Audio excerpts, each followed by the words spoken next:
Bengal safe Murshidabad জেলায় ফার্নিচারের জগতে এক পরিচিত ও প্রতিষ্ঠিত নাম। 57 বিবিসেন রোড, বহরমপুর, মুর্শিদাবাদ। বিজেপিকে হারাতে যা কিছু করার আমরা করব। এটা বিধানসভা নির্বাচন নয়, ইন্ডিয়া জোট সারা দেশের স্বার্থের জন্য। আঞ্চলিক দলগুলির সঙ্গে কথা বলে সমস্যা মেটানো হবে। বৃহস্পতিবার জঙ্গিপুরের পিয়ারপুরে সাংবাদিক বৈঠকে বললেন কংগ্রেসের নেতা জয়রাম রমেশ। গত পঞ্চায়েত নির্বাচনে মুর্শিদাবাদে 30 জন কংগ্রেসের কর্মীর মৃত্যু হয়েছে। অভিযোগের তীর তৃণমূলের দিকে। তাদের সঙ্গে কিভাবে জোট হবে এই প্রশ্ন করায় জয়রাম রমেশ বলেন, ইন্ডিয়া জোট স্থানীয় রাজনীতির জন্য নয়। কেরলে আমরা সিপিএম এর বিরোধিতা করেছি, কিন্তু ইন্ডিয়া জোটে তারা সমর্থন করেছে। কোথাও কোনো সমস্যা হলে মিটিয়ে ফেলা হবে।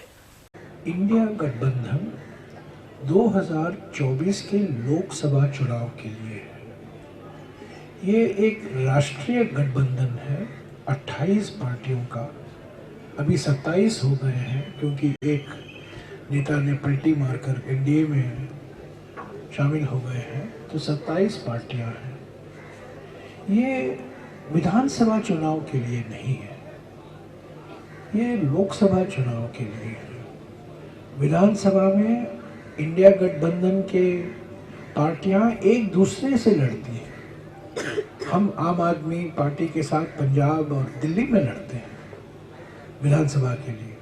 हम लेफ्ट के साथ केरला में विधानसभा में लड़ते हैं। तो ये इंडिया गठबंधन जो बनाया गया है पिछले 6-7 महीने से, जो हम कह रहे हैं, इसका एक ही मकसद है, और वो मकसद है बीजेपी और आरएसएस की विचारधारा को हमारे देश की राजनीतिक प्रणाली से बाहर निकालना।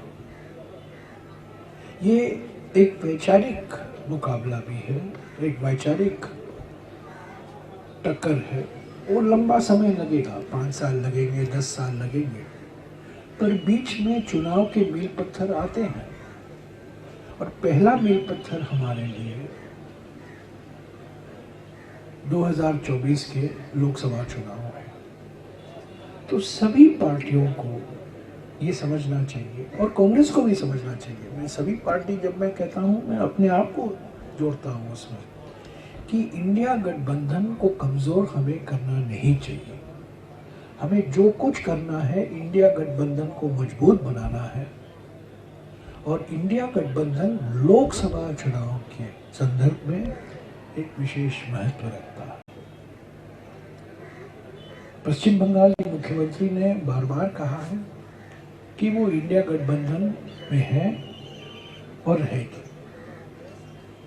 कांग्रेस पार्टी इस बयान का स्वागत करती है, और कांग्रेस पार्टी भी चाहती है कि तृणमूल का निशाना बीजेपी है, कांग्रेस पार्टी का निशाना भी बीजेपी है। बीजेपी को हटाना चाहते हैं पश्चिम बंगाल के 42 सीटों में से।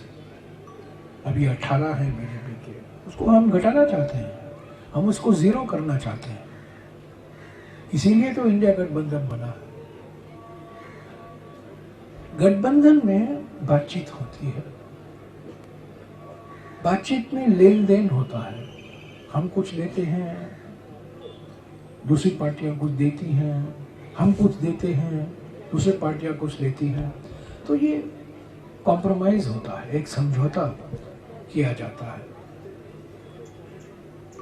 और समझौता तभी किया जाता है जब सभी पार्टी ईमानदारी से खुलकर अपनी बात रखे, मीडिया में नहीं, पर जब बातचीत होती है फेस टू फेस, तो उसी भावना के साथ हम इस गठबंधन को पश्चिम बंगाल के संदर्भ में देखते हैं। तृणमूल और कांग्रेस पार्टी दोनों एकजुट हैं बीजेपी को हराने के लिए। मैं जानता हूं पश्चिम बंगाल के मुख्यमंत्री की ओर से एक बयान भी आया है, माफ कीजिए, एक बयान भी आया है, पर वो उनका बयान है, ये एक संयुक्त बयान नहीं है। एक संयुक्त बयान, एक जॉइंट स्टेटमेंट की जरूरत है कि हम इतने सीट में लड़ेंगे और अलग अलग पार्टियां कितने सीट में लड़ेंगी। वो संयुक्त बयान हम खुले मन से, सही नीयत से और पूरी ईमानदारी से इस प्रक्रिया में शामिल हैं।